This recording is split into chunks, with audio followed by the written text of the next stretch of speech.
my job, my life is dedicated to helping share things, helping other people share the things that they do.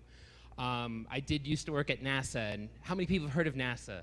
You feel inspired by the ability to travel in space, right? You know, everybody in this world is familiar with the NASA as a brand, so to speak, right? People always want to know, though, how can they be involved? And they dismiss it because, oh, it's too much, or we need a rocket, it's too hard. But in fact, no. A lot of people, kids these days, are actually making satellites that go into outer space. And so why can't we look at other things that we do? If a lot of people thought that that space flight was so hard, and now it's becoming easier, maybe we should consider tackling those things that we also think might be impossible. And so, you know, one of the things that when Brigham and I were talking about this talk was like, I live in Silicon Valley right now, and I'm surrounded by a culture of people, and perhaps many of you are, where they're looking for the next big thing, the next big home run, and then they can actually score big and then do something else big, or something, maybe, if they're kind enough, with that big home run, do something kind or philanthropic. When we come to Burning Man, we come here to share, you know, our experience, and we come here to share goodwill and help others. We come here with a purpose, with an intention of actually not just being a spectator, as they say, but a participant. And so what I'm finding is that one of these impossible bridges between the default world and Burning Man, or perceived impossible bridges, is the notion that we are sheep in the default world, that we may not necessarily be participants, that the other man is in control of us. And so I like to try to explore and think, you know, for my personally, how we can defeat that mentality and how we can actually institute transformative change. And so one of the key things that, you know, we're doing right now is we, on Playa here, we have a tower cam that is streaming the experience it's a camera on top of a tower that is streaming the experience to, we're almost up to 50,000 individual viewers at this point. And so it's been a lot of work, a lot of energy, but you're getting a lot of feedback. We're hearing from maybe a few hundred people that are just cheerleading us and pushing us forward, but they're also, there's some complaints out there too. It's dusty, sorry. But the point is that they're feeling inspired just by sitting in front of their TV. They're feeling driven to be participants, and they're doing what they can online.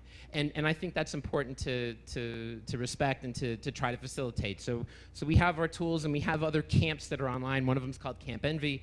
And these people are gathering themselves. They're building art. One of them has come out here to actually build a camp so that he could share things back at home. But when I see this, you know, the webcam is up only for the week, and the camp is here only for the time. You know, we all wash the dust off. We get our cars washed sometimes, you know, after we get back home, and we start falling back into the default world. And so how do we continue to be the way that we are here on Playa? So let me ask you something. One other thing I actually wanted to throw in here too. How many people are still using cell phones out here? I noticed that you still have cell reception. Not too many. Okay, very cool. How many people have a problem with other people having cell phones and using it to share experience out here? Okay, so it seems like it's more. So I actually don't agree with you. I think that people should have the ability to share the experience. Obviously, I do the webcast. But the reason why I find that is because I'm actually listening. I'm actually seeing what other people are saying who are on the other end. I definitely have a problem with the people who are and are disconnected. I think that's where I believe we have common ground in being offended. But there are people out there that are paying attention to social media that are thinking, I'm going to go out there, I'm going to build a camp, or I'm going to make a piece of art, or I'm going to have an art car. In fact, that's kind of how I fell for it. My social media that inspired me to come out was a Wired magazine article in 1996. Okay, and so I still have that magazine, actually. And so I don't see the difference today of that 1996 article. That's what inspired me. The difference that I do see is in the mechanism of how many people have been inspired and actually remember that article. When we look at social media today, I think we're actually seeing more and more people want to step up and take action. And so that's, again, us sharing what we're experiencing now to the default world, to those who aren't necessarily with us physically, in spirit, but not physically here for whatever reason it may be. And so when I go back home, I notice that, when I go back to the Silicon Valley BS, that, I very easily slip into things, I very slip into the routine of things, I should say. And one of the first things that I did that actually raised a lot of questions and a lot of hairs was I actually dyed my hair red. Okay, how many men in here have their hair dyed red? How many women, or any color for that matter? Yeah, okay, cool. I'm not trying to sing myself out here or call myself special, but one of the things that it did do that I noticed was that it triggered conversations. It triggered inspiration among people to go, why is your hair red? And I go, oh, well, I dyed my hair red for last year's Burning Man. And this is the Burning Man, oh, that thing on the desert, that drug thing. No. It's cool. Actually, you can look at it on the video camera. It's actually, it's not what you think it is. And in fact, it's only what you know it is once you've experienced it, because anything anybody else tells you is not necessarily true. But if people hear, you do feel an energy, you feel that vibe of actually building things, building the community. So again, I get back in the default world, and we're talking about how to inspire people. Yeah, dyeing my hair red was one thing. I actually use my Playa name in my real life. So it's Motorbike Matt on everywhere. I'm not ashamed. I'm not saying that you should make it different to, be the same way. There's reasons to maintain your privacy, and that's absolutely important. But I have these conversations with people. I talk to them. I try to carry my attitude forward that I have on the Playa, where I'm being helpful, or at least I think I'm being helpful, where I'm trying to be understanding. When I crossed that line, when I first rang that bell, how many people just rang the bell this year? Okay, awesome, welcome home. When I first crossed that line and rang the bell, I didn't get it. I thought I did, but I didn't get it. When I came back in the second year, and every year that I've been back, I know that I tell myself when somebody pisses me off, which has happened, and then I'm like, okay, you're on Playa now. Do something different. And then that I think is a mistake, and that's something I want to try to expose myself to you for, is that I shouldn't be saying to myself, I'm on Playa now. You shouldn't be saying that I've just rung the bell, that I just crossed the line, that I just got dusty or whatnot, and being this way. We see transformational change happening outside in the real world. A big one, gay marriage is now legal, okay, and accepted, and okay. I don't know if you saw this in the news. Unfortunately, I have a computer, but the Pope just said it's okay for priests to forgive women who have abortions. Now, I know, okay, yeah, okay. The Pope.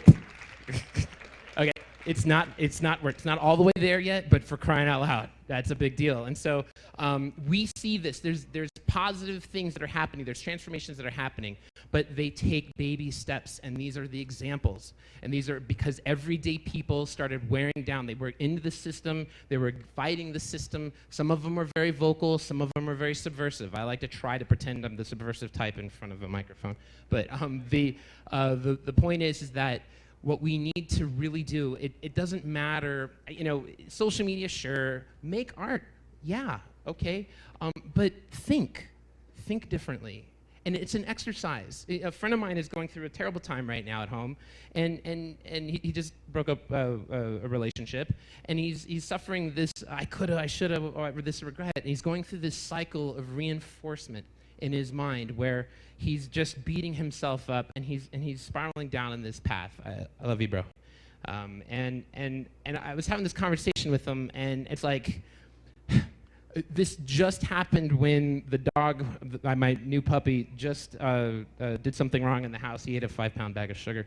But the thing is that, you train a dog through repetition, right? You have to be consistent. You have to apply yourself and say to the dog and to children. You have to, do the same thing over and over again. And I kind of made this connection with my friend, is that he's beating himself up. He's making a habit. He's training himself to treat himself bad, to think of himself in a bad light. We all do this. We're practicing music, or whatever we're doing, we repeat things, right? And so this is kind of just the focus of what I'm trying to get at. A lot of talks, a lot of people, a lot of the things out here we're going to talk about, all the cool things we can do. One of the things you actually can do is actually just think positively, think differently. If something bothers you, find another reason for it to not bother you, and then repeat that. If you find, how many people repeat the same thought? I'm not talking about insanity, you know, there's that too. But how many people repeat the same thought, and sometimes you're really mad at yourself for thinking that over and over again, right? Yeah. So thank God I'm not alone. The point is that this is what we see with society today, is that people are not thinking in positive ways. They've been told how to think things, and then they're acting, and they're doing things that aren't necessarily good. But like I said, I want to leave this in a hopeful note, in that because of these cycles, because of our ability to repeat and to think and to share experiences, inspire others, I want to really focus in on that. You know, the maker community, right? This is the big thing that's going on now, and we all have cameras on our phones and the social media. We're all, you know, taking pictures and making things, right? And we don't know exactly what we're doing, and we're still figuring it out. And a lot of people are like, hey, look at me, or look at this cool jump that I did on my snowboard, or whatnot. And those are cool, and that's an important part of the library of imagery and social media we need to have out there. But what I would really want to inspire people with is that these are incredible tools for change.